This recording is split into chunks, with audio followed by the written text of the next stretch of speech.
مفتی صاحب ہمیشہ مجھ پہ ویڈیوز بناتے ہیں، سب کچھ ہے، کماؤ بچوں. یہ ڈونگری 2 ٹکے کے لوگ ہیں، یہ دھوکے باز لوگ ہیں، اپنا یوٹیوب چلاتے ہیں، پیسے اپنی گاڑیوں میں گھومتے ہیں، لیکن کسی کو آگے بڑھنے. مفتی طارق مسعود اسپیشل. پھر نبی نے بتایا یہ دنیا مسافر خانہ ہے، دل لگانے کی جگہ نہیں ہے. آج میں جب یہ بیان کرتا ہوں کہ دنیا مسافر خانہ ہے، دل لگانے کی جگہ نہیں ہے، اس کے بعد لینڈ کروزر میں بیٹھ کے کوئی گاڑی لے آیا اور میں ڈھنگ ڈھنگ کر کے جا رہا ہوں، لوگ کہیں گے بیان میں کہہ رہے تھے دنیا مسافر خانہ، اور یہ دیکھو ٹھاٹ باٹ دیکھو. پھر ہم لوگوں کو سمجھاتے ہیں بھائی گاڑی چلانا منع نہیں ہے. حضرت سلیمان علیہ السلام نے دنیا رکھی مگر دل نہیں لگایا. حضرت سلیمان کی زندگی بڑی ٹھاٹ باٹ والی زندگی تھی. جو تاج پہنتے تھے کروڑوں کروڑوں روپے کے ہیرے جواہرات لگے ہوئے تھے اس میں. جو آپ کا تخت تھا بڑا عالی شان تخت، ایسا تخت تھا ملکہ سبا دیکھ کے حیران ہو گئی کہ بھئی یہ کیا ہے بھائی. پھر جو محل بنوایا تھا نا حضرت سلیمان، وہ بھی اللہ کے محبوب پیغمبر تھے نا.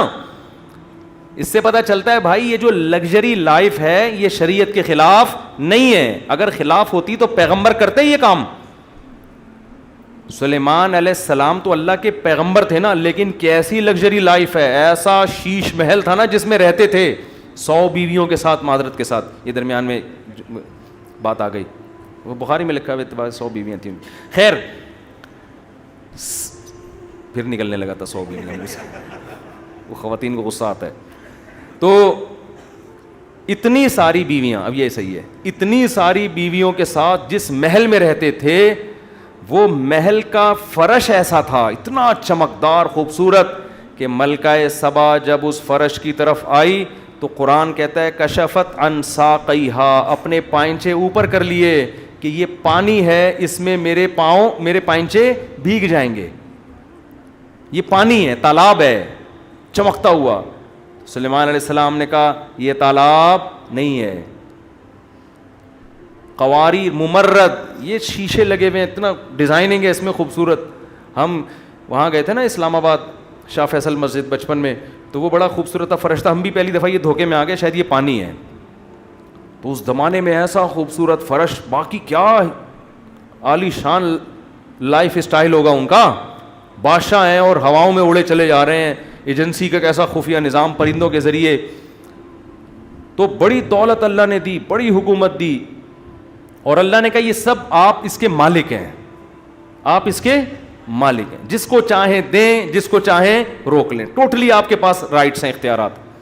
لیکن ہمارے نبی اگر ایسا کرتے، کیونکہ آخری نبی ہے نا، اللہ آپ پہ کوئی الزام برداشت نہیں کرتا. لوگ کہتے کہ آپ کہتے ہیں دنیا مسافر خانہ ہے تو پھر دولت رکھی ہوئی کیوں ہے؟ آپ کہتے ہیں میرے دل میں دولت نہیں ہے، لیکن آپ نے یہ الزام ہی نہیں آنے دیا، آپ نے رکھی نہیں. جہاں مال غنیمت آتا، جہاں پیسہ آتا، صبح سے صدقہ کرنا شروع کرتے اور شام تک گھر میں کچھ بھی نہیں بچتا. یہ تو قرآن کہہ رہا ہے کہ سورہ زخرف میں اللہ نے کیا فرمایا کہ ہم نے تمہاری معیشت کو تمہارے درمیان تقسیم کیا ہے اپنی مرضی سے. لِيَتَّخِذَ بَعْضُكُمْ بَعْضًا سُخْرِيًّا، تاکہ تم میں بعض لوگ بعض کے تابع بن کے رہیں، سارے ایک جیسے نہ ہو جائیں. یہ اللہ کا نظام ہے. سبھی پیسے والے ہو جائیں گے تو ماتحت کون بنے گا؟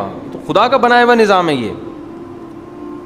اس کا جواب لوگ دیتے ہیں کہ بیوقوف لوگ ماتحت بنیں گے. یہ جواب غلط ہے. بہت سے سیٹھ ہم نے بیوقوف دیکھے ہیں، ان کے ملازمین بہت ذہین اور قابل دیکھے ہیں. حضرت موسیٰ علیہ السلام بکریاں چراتے تھے، ملازم تھے. جن کی بکریاں چرا رہے تھے وہ نبی نہیں تھے. ذہین کون تھا؟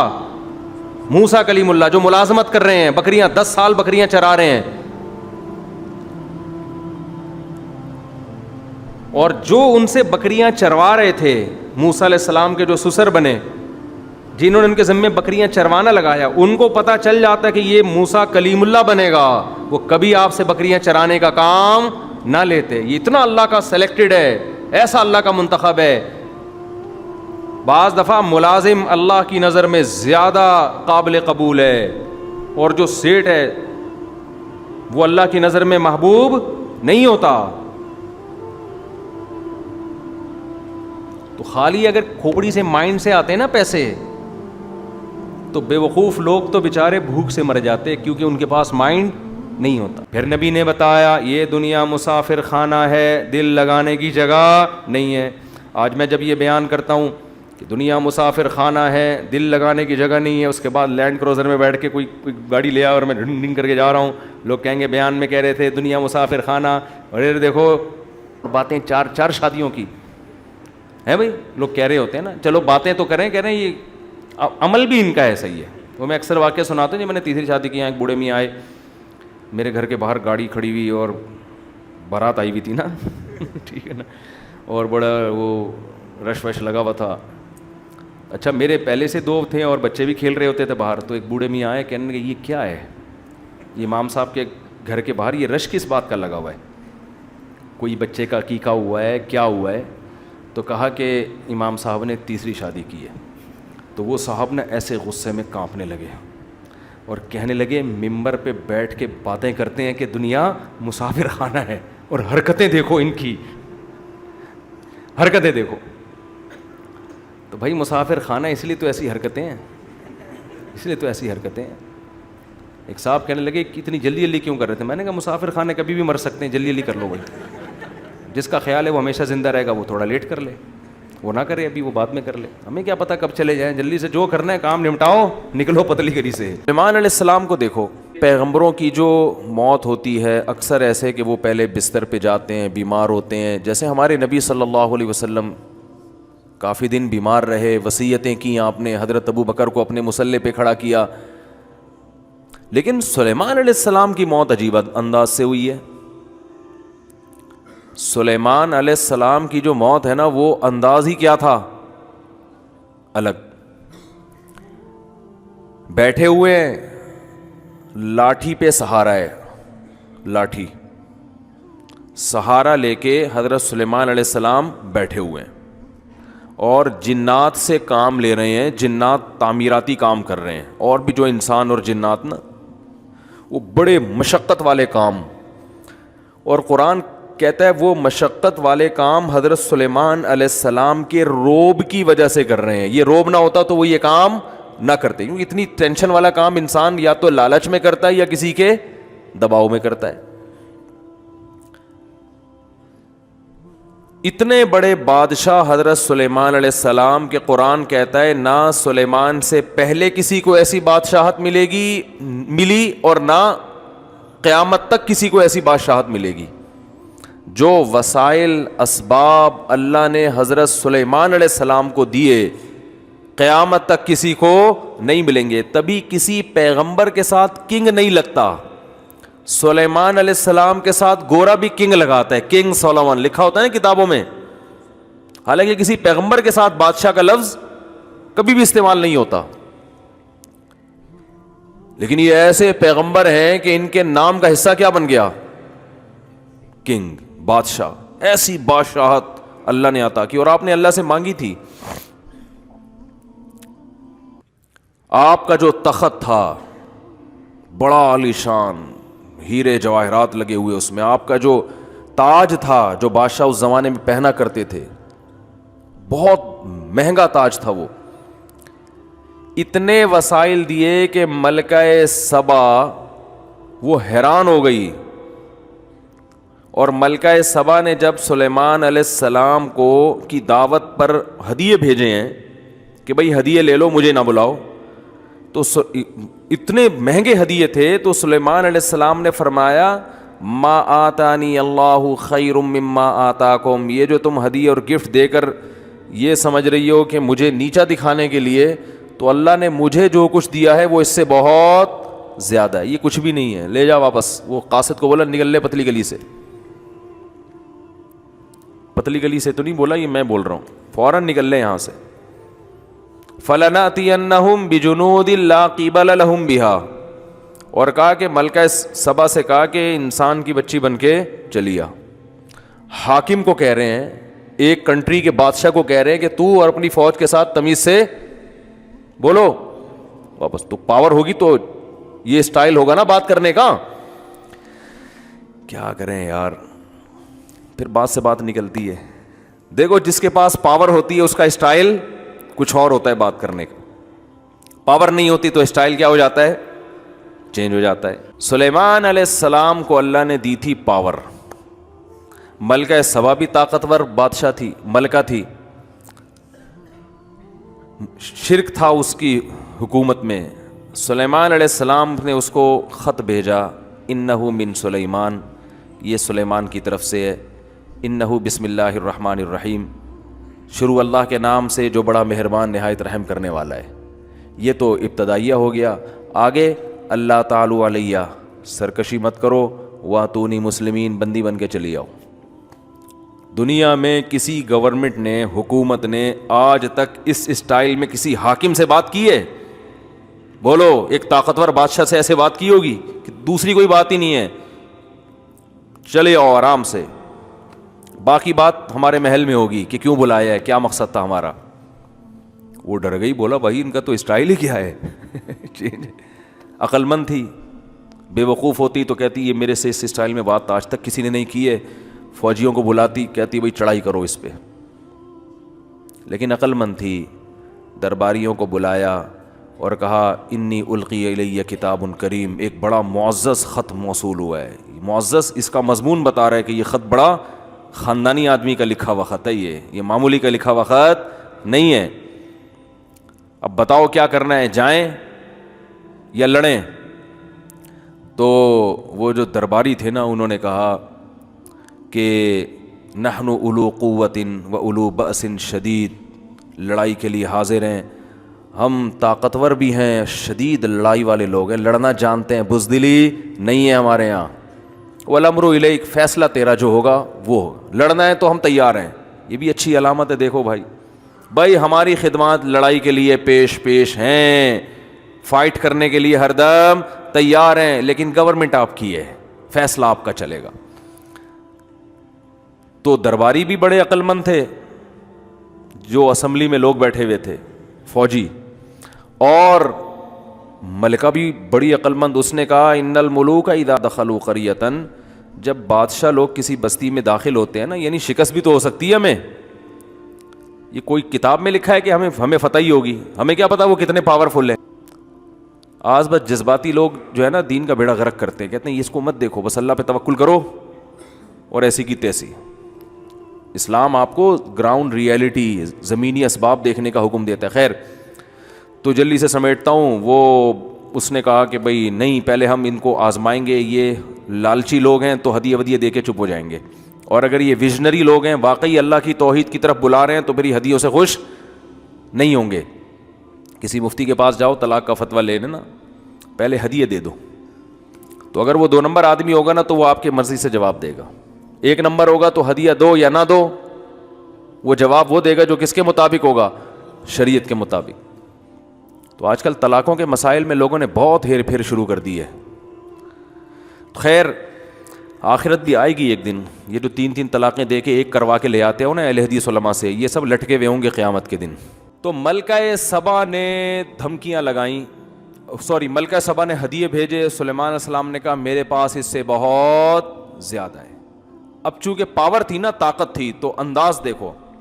کہا کہ ایک دفعہ تو میں نے برداشت کر لیا, میں نے تجھے کہا تھا انسان بن کے چلی آ, اور تو کیا بھیج رہی ہے, گفٹ. اب دوبارہ میری طرف سے کوئی نمائندہ نہیں جائے گا دوبارہ لیٹر لے کے.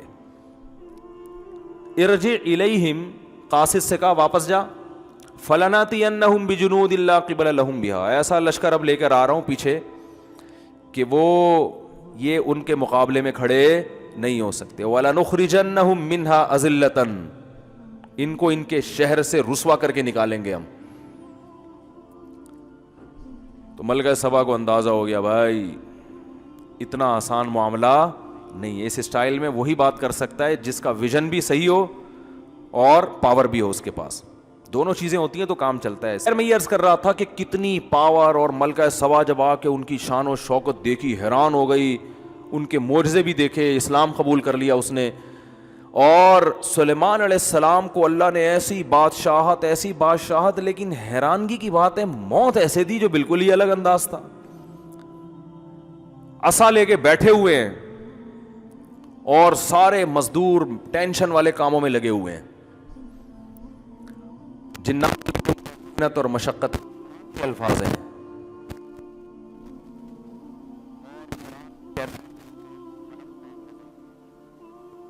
کہ سلیمان کو اب ہم موت دے دیتے ہیں. اب دیکھو بظاہر موت کا یہ ٹائم ہمیں سمجھ میں نہیں آتا. بھائی اتنے ینگ ہیں, اتنے جوان ہیں, 700 بیویاں سلیمان علیہ السلام کی. اس زمانے میں زیادہ بیویاں رکھ سکتے تھے. اور کتنے بچے, کتنی اولادیں اور کتنا کچھ, اور ابھی اتنی زبردست حکومت قائم ہوئی ہے اتنی قربانیوں کے بعد. یہ تو موسیٰ علیہ السلام سے سلسلہ شروع ہوا تھا نا, بنی اسرائیل پہ ظلم ہوا تھا تو پھر اس کے بعد نجات ملی. تو اب جا کے بنی اسرائیل کی دنیا پہ حکومت قائم ہوئی ہے حضرت سلیمان کے ذریعے. اور یہ داؤد علیہ السلام کو تحفے میں بھی لیتے سلیمان, ان کے بیٹے تھے, اللہ نے ان کو وارث بنایا. اب جب پیک پر پہنچے ہوئے ہیں, اب تو اصل حکومت کا ٹائم تھا, اب تو یہ وقت تھا. اور اگر اللہ نے موت بھی دینی تھی تو بھائی پہلے یہ تعمیراتی کام مکمل کر لیتے, پھر گھر جاتے, بیوی بچوں کو جمع کرتے اور کہتے دیکھو بھائی اللہ نے جو دین دنیا میں غالب کرنا تھا وہ میرے ذریعے سے کر لیا. اچھا بھائی اب جو ہے میرے مرنے کے بعد دنیا میں یہ میرا جانشین ہوگا, اور بھائی تم ایسا کرنا, اس کا خیال کرنا, تم فلانے کا خیال کرنا, یہ تمہاری اوریجنل امی ہیں, یہ تمہاری سوتیلی امی ہیں, یہ تمہارے فلاں ہیں, یہ پیغمبر کی تعلیمات ہیں, یہ زبور ہے, یہ تورات ہے, اس پر چلنا ہے. یہ ساری ڈیٹیل تفصیل سے کرنے کے بعد, کیونکہ اللہ کے پیغمبر تھے, اس کے بعد جنات کو بھی اپنے اپنے ٹھکانے لگا دیتے کہ بھئی یہ سارے کام تم نے کمپلیٹ کر لیے, اب جو ہے اب ایسا نہ ہو کہ میرے بعد بالکل ہی بھاگ جاؤ. تو بڑی ایسے ہوتا نا, اللہ نے ایک طرف اتنی مینجمنٹ عطا کی ہے, ایسا انتظام سلیمان علیہ السلام کو دیا ہے کہ بھئی ان سے زیادہ مینجمنٹ تو ہمیں کہیں ملتی نہیں, ہر کام سلیقے سے ہو رہا ہے. لیکن موت ایسی آئی ہے جو بظاہر ایسا لگتا ہے کہ اس کی تو کوئی لاجک بنتی ہے ہی نہیں ہے. کام کے دوران اللہ نے بیٹھے بیٹھے اٹھا لیا. اور عجیب بات یہ ہے کہ جب کسی کی موت واقع ہوتی ہے ایک دم زمین پہ گرتا ہے نا, وہ سلیمان علیہ السلام جس لاٹھی سے ٹیک لگائے ہوئے تھے نا, وہ اس انداز سے تھی کہ موت واقع ہونے کے باوجود زمین پہ گرے نہیں, کیونکہ لاٹھی نے سہارا دے دیا ہوا تھا آپ کو. بیٹھے ہوئے اس انداز سے, وہ بھی اللہ نے بٹھایا ہوگا, اس انداز سے اللہ نے آپ کو بٹھایا کہ اللہ کے علم میں تھا کہ اب ان کی روح میں نے قبض کرنی ہے. سلیمان علیہ السلام بیٹھے ہوئے, اور بظاہر ایسا لگتا ہے حضرت سلیمان علیہ السلام کو بھی پتہ نہیں تھا, کیونکہ پتہ ہوتا نا تو پھر وہ پورا انتظام کرتے بیٹھ کے. تو بیٹھے ہوئے ہیں اور لاٹھی کے سہارے پر قرآن کہتا ہے ہم نے ان کی روح کو قبض کر لیا, موت کا فیصلہ. بس اے سلیمان, یہ دنیا کی جو بادشاہت ہے نا, اتنی میں نے آپ کو دی ہے کہ نہ آپ سے پہلے نہ آپ کے بعد, لیکن چھینوں گا اسی طرح سے کہ لوگوں کو یقین آ جائے کہ دنیا دل لگانے کی جگہ نہیں ہے. جب سلیمان کو دل لگانے کی اجازت نہیں ہے تو ہمارے پاس ہے کیا؟ ایک چنچی لے کے گھوم رہے ہوں گے, ایک رکشہ لے کے گھوم رہے ہوں گے, 120 گز کے 240 گز کے 2-4 پلاٹ ہوں گے, یا 8-10 عمارتیں بنا لیں گے, بلڈر بن جائیں گے بہت بڑے. پورا بحریہ ٹاؤن بھی خرید لو تو کتنا ہے؟ کچھ بھی نہیں ہے. تو اللہ نے فرمایا تم کس کھیت کی مولی ہو, تم سمجھتے ہو میری تو ابھی بچیوں کی شادی نہیں ہوئی, ابھی تو میں نے اتنا بچوں پہ پیسہ خرچ کیا, ابھی تو میں نے اپنے بچے کو ڈاکٹر بنایا ہے, اب وہ کلینک کھول کے بیٹھے گا, خون پسینے کی میری کمائی اب گھر میں آنا شروع ہوگی. بہت سے مریضوں کو پہلے تجربہ کر کے قبرستان پہنچائے گا, کچھ جو بچ جائیں گے پھر ان پہ تجربے کرے گا, پھر بڑا ڈاکٹر بنے. بڑا ڈاکٹر پتہ ہے کسے کہتے ہیں؟ جو تجرباتی مراحل سے گزر چکا ہوں. اس لیے میں ہمیشہ کہتا ہوں علاج ہمیشہ بڑے ڈاکٹر سے کراؤ. ٹھیک ہے نا. لوگ مجھ سے ویکسین کے بارے میں پوچھ رہے ہیں, کرونا ویکسین. میں نے کہا بھائی میں ڈاکٹر نہیں, مجھے نہیں پتا یہ کوئی تجرباتی ویکسین نہ ہو کہیں, تو کسی اچھے ڈاکٹر سے پوچھ لو تجربوں کے بعد ہمیں لگا رہے ہو یا ہم پہ تجربے کر رہے ہو, کیونکہ بعض دفعہ تجربے بھی ہو رہے ہوتے ہیں ڈاکٹروں کے, لگا کے دیکھو ہوتا کیا ہے. صحیح ہے نا. تو ہمیں کیا پتا بھائی, اس لیے میں لوگ مجھ سے کہتے ہیں, میں کہتا ہوں بھائی کسی بڑے ڈاکٹر جو آپ جانتے بھی ہو جس کو, کہ مجھ پہ کم از کم یہ تجربہ نہیں کرے گا, ورنہ وہ تجربوں کی بھیٹ نہ چڑھ جاؤ کہیں. تو ڈاکٹر سے پوچھو, یہ ان کی فیلڈ ہے. کہنے کا مقصد یہ ہے, مجھ سے پوچھ رہے ہیں ویکسین لگوانی چاہیے کہ نہیں لگوانی چاہیے. تو جب سلیمان علیہ السلام جیسا طاقتور بادشاہ جس کی سلطنت کا دبدبا اور روب آج تک اس کے نام کے ساتھ, ان کے نام کے ساتھ کنگ لگا ہوا ہے, دنیا مانتی ہے بہت بڑے بادشاہ تھے اور اللہ کے محبوب پیغمبر بھی تھے, ان کو موت نے مہلت نہیں دی ہے بھائی. موت بتا کے نہیں آتی, سیکنڈوں میں کام تمام کر دیتی. اور ان کی صحت کیسی ہوگی, وہ تو پیغمبر تھے, پیغمبر بیمار تھوڑی ہوتے ہیں. وقتی بیماریاں پیغمبر کو ہوتی ہیں ٹھیک ہو جاتے ہیں. یہ جو اس طرح کی بیماریاں ہیں نا جو چپک جاتی ہیں انسانوں کے ساتھ, یہ پیغمبروں کے ساتھ نہیں ہوتی, الا یہ کہ ایوب علیہ السلام کو آزمائش کے طور پہ بیمار کیا گیا, ورنہ پیغمبروں کی صحت تو بہت زبردست ہوتی ہے. اتنی زبردست صحت, اتنا روب, اتنا دبدبا, خوشحالی, کوئی ٹینشن بھی نہیں ہے, سب اللہ بھی راضی, سب کچھ ہونے کے باوجود ابھی کنسٹرکشن کا کام چل رہا ہے. کام بھی کیا چل رہا ہے؟ کنسٹرکشن کا. اللہ وہ تو کمپلیٹ ہونے دیتا کہ بھیا, کیونکہ قرآن کے الفاظ ہیں کہ سلیمان کی لاٹھی کو نا دیمک نے کھانا شروع کیا ہے, کیونکہ ان کے انتقال کو بہت ٹائم گزر چکا تھا. انبیاء کا جسم خراب نہیں ہوتا مرنے پر, انبیاء کا جسم موت کی صورت میں خراب نہیں ہوتا, بالکل ویسے ہی رہتا ہے, کوئی تغیر نہیں آتا اس میں, کوئی چینجنگ نہیں آتی, ایسے ہی لگتا ہے جیسے زندہ ہیں. تو قرآن کے الفاظ ہیں کہ دیمک نے اس لاٹھی کو کھانا, دیمک یا کوئی بھی کیڑا, بظاہر دیمک ہی ہے جو زمین سے نکلتی ہے, کھانا شروع کیا ہے, تو اس کی وجہ سے بیلنس کیا ہو گیا؟ آؤٹ. جب بیلنس آؤٹ ہوا تو حضرت سلیمان علیہ السلام کا جسم مبارک زمین پہ گرا ہے. فلما خرّا, قرآن کہتا ہے جب زمین پہ گرے ہیں, تبینت الجن, جنات کو پتہ چلا کہ بھائی ہمیں تو غیب کا علم نہیں ہے, یہ تو پتہ نہیں کتنے دنوں سے ان کی موت واقع ہو گئی ہے, ہمیں تو پتہ ہی نہیں. اور قرآن کہہ رہا ہے کہ اگر جنات کو پتہ ہوتا نا کہ ان کی موت واقع ہو گئی ہے تو وہ اتنی شدید ٹینشن میں ٹائم نہ گزارتے. وہ جیسے ہی ان کو پتہ چلا ان کی موت واقع ہو گئی ہے, جو شٹرنگ کے پھٹے جہاں لگے ہوئے تھے وہ وہیں چھوڑ کر بھاگ گئے. دیکھو مزدوروں سے شٹرنگ کا کام کروا رہے ہو, ابھی شٹرنگ کا کام ہو رہا ہے, اوپر مال ڈالا جا رہا ہے, مزدور کو پتہ چل جائے کہ سیٹھ صاحب ملک سے بھاگ گئے ہیں اور پیسے نہیں دیں گے, ایک تغاری مزید ڈالیں گے مزدور, وہیں سے چھلانگے مار مار کے اتر کے بھاگیں گے, بولے ہمارے باپ کی چھت تھوڑی ہے بھائی, پیسے کی وجہ سے بنا رہے ہیں. ایک وہ بالکل یہی حال جنات نے کیا.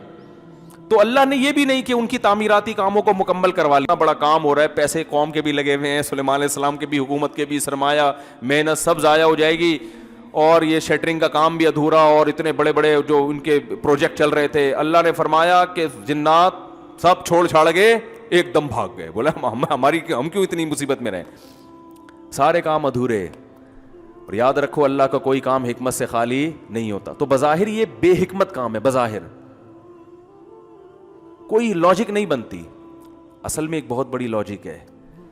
وہ لاجک یہ ہے کہ اللہ نے بتا دیا میں کسی کو کسی بھی ٹائم پہ مار سکتا ہوں, یہ پروجیکٹ تمہارے یہ یہیں کے یہیں رہ جائیں گے.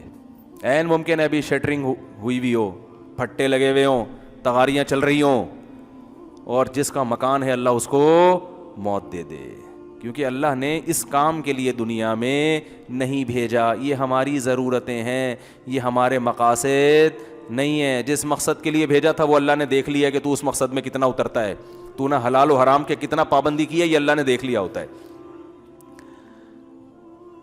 لہذا مرتے ہی حساب و کتاب شروع.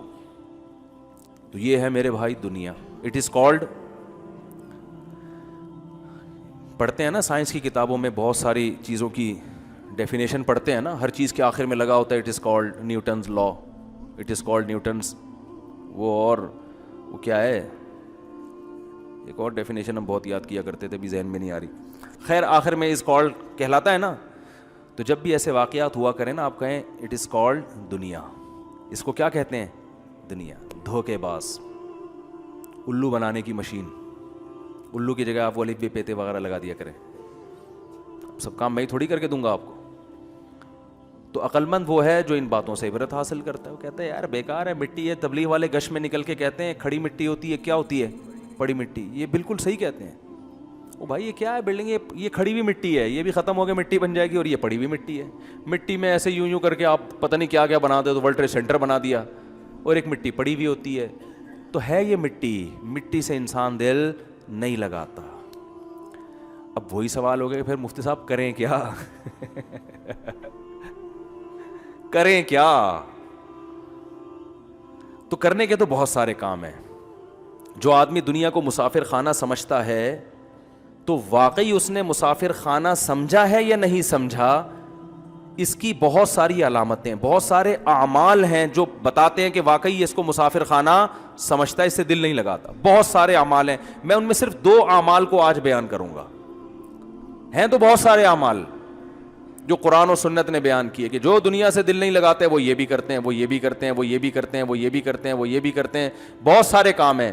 وہ صرف باتیں نہیں پھینکتے بیٹھ کے, وہ کچھ پریکٹیکل لائف میں کچھ کام کر رہے ہوتے ہیں, لیکن وہ کاموں کی تفصیل بہت ہے. میں 2 ان میں سب سے اہم کاموں کو ابھی بتاؤں گا آپ کے سامنے جلدی جلدی, وقت پورا ہو چکا ہے. 2 سب سے اہم کاموں کو جو اس کی علامت ہے کہ واقعی یہ دنیا کو مسافر خانہ سمجھتا ہے. پہلی علامت, مال بہت خرچ کرتا ہے, کیونکہ دنیا کو جو مسافر خانہ نہیں سمجھتا اس کی سب سے پہلی علامت یہ ہے کہ تحبون المال حبا جما. قرآن کہتے ہیں مال سے بے پناہ محبت, پلاٹوں سے, گاڑیوں سے, بزنس سے, روکڑے سے. جو دنیا کو مسافر خانہ سمجھتا ہے وہ مال سے بے پناہ محبت نہیں کرتا. اور جس چیز سے آپ کو محبت نہیں ہوتی, اب سوال پیدا ہوتا ہے آپ کو مال سے بہت محبت ہے یا نہیں ہے, یہ کیسے پتا چلے گا؟ یہ ایسے ہی پتا چلے گا جیسے کسی دوست سے محبت ہے یا نہیں. کیسے پتا چلتا ہے؟ اگر دوست بچھڑ جائے, آپ کو تکلیف ہوتی ہے, اس کا مطلب آپ کو اس سے بہت زیادہ محبت, جتنی تکلیف ہو رہی ہے اس کی علامت اتنی محبت. اور اگر بچھڑ جائے تکلیف نہیں ہو رہی تو اس کا مطلب آپ کے محبت کے خالی پیلی کے دعوے تھے. جیسے وہ آج کل بڑے یوٹیوب پہ پرینک ٹائپ کے آتے ہیں نا, تو ایک آدمی, وہ مزاحیہ کلپ تھا, اس میں وہ اپنی بیوی کہتی ہے میں میکے جا رہی ہوں, تو میاں کہتا ہے ہائے ہائے رو رہا ہے نا, اب کیوں جا رہی ہو, اور اس کا منہ ادھر ہے تو اچھل کے ناچ رہا ہے. ٹھیک ہے, اچھا ہے جائے. شادی شدہ آدمی جس کی شادی کو 5-6 سال گزر چکے ہوں, اس کے لیے دنیا میں سب سے بڑی خوشی کا دن وہ ہوتا ہے جس دن بیگم میکے جا رہی ہوتی. ہاں شروع میں نہیں ہوتا, شروع میں تو جاتی بھی بہت بری لگتی ہے, لیکن جب 5-6 سال دیکھ لیے اس نے ٹینشن ہے, آلو انڈے پیاز ٹماٹر لانے کا سلیقہ سیکھ لیا, اس کو ابا کی کون مانتا ہے؟ جب کنوارے تھے تو ابا بھیجتے تھے ٹماٹر لینے کے لیے, لاؤ نہیں لاؤ, کبھی ادھر نکل گئے دوستوں کے ساتھ تھڑے پہ بیٹھ گئے. والدہ کی کون مانتا ہے؟ جب بیگم آتی ہے تو ریموٹ کنٹرول کی طرح پھر وہ تو قابو میں کر لیتی ہے نا. تو شادی شدہ آدمی کے لیے زندگی کا سب سے خوشی والا دن شادی کے بعد وہ ہوتا ہے جب شادی کو 4-5 سال گزر چکے ہوں اور بیگم کہاں جا رہی ہو؟ میکے. تو اس وقت جھوٹے مگرمچھ کے آنسوؤں سے اس کے سامنے رو رہا ہوتا ہے, لیکن اندر سے اس کے دل میں لڈو پھوٹ رہے ہوتے ہیں.